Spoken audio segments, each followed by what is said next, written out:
আলোচিত ইসলামী বক্তা মাওলানা রফিকুল ইসলাম মাদানির দ্বিতীয় বিয়ে নিয়ে সামাজিক মাধ্যমে নতুন করে আলোচনা শুরু হয়েছে। নিজের ভাষ্যে তিনি এটিকে গুনাহ থেকে বাঁচার পথ হিসেবে তুলে ধরলেও প্রশ্ন উঠছে, এটি কি শুধুই ব্যক্তিগত ধর্মীয় সিদ্ধান্ত, নাকি এর সামাজিক প্রভাবও বিবেচনায় নেওয়া জরুরি? ফেসবুক পোস্টে মাদানি দ্বিতীয় বিয়েকে হালালের পথে থাকা হিসেবে ব্যাখ্যা করেছেন।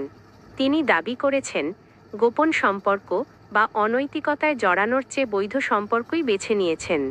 কিন্তু সমালোচকরা বলছেন, বিষয়টি এত সরল নয়, কারণ বাস্তবতা হলো প্রথম স্ত্রীর মানসিক অবস্থার বিষয়টি তিনি নিজেই স্বীকার করেছেন, যা দেখায় এই সিদ্ধান্ত একপাক্ষিকভাবে ধর্মীয় সমাধান হলেও পারিবারিক সংকট তৈরি করেছে।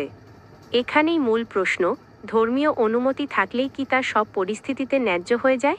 ইসলামে একাধিক বিয়ের অনুমতি থাকলেও শর্ত হিসেবে ইনসাফ বা ন্যায্যতার বিষয়টি অত্যন্ত কঠোরভাবে উল্লেখ করা হয়েছে। বাস্তবে সেই ইনসাফ কতটা নিশ্চিত করা যায়, এটাই সবচেয়ে বড় চ্যালেঞ্জ।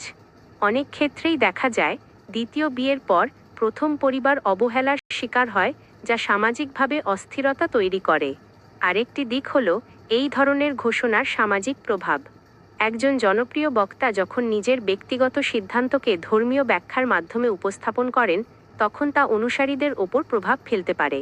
ফলে বিষয়টি শুধু ব্যক্তিগত থাকে না, এটি একটি সামাজিক বার্তায় পরিণত হয়।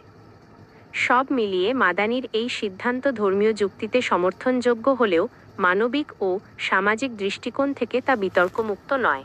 হালাল বনাম ন্যায্যতা, এই দুয়ের ভারসাম্য রক্ষা করাই এখানে আসল পরীক্ষা।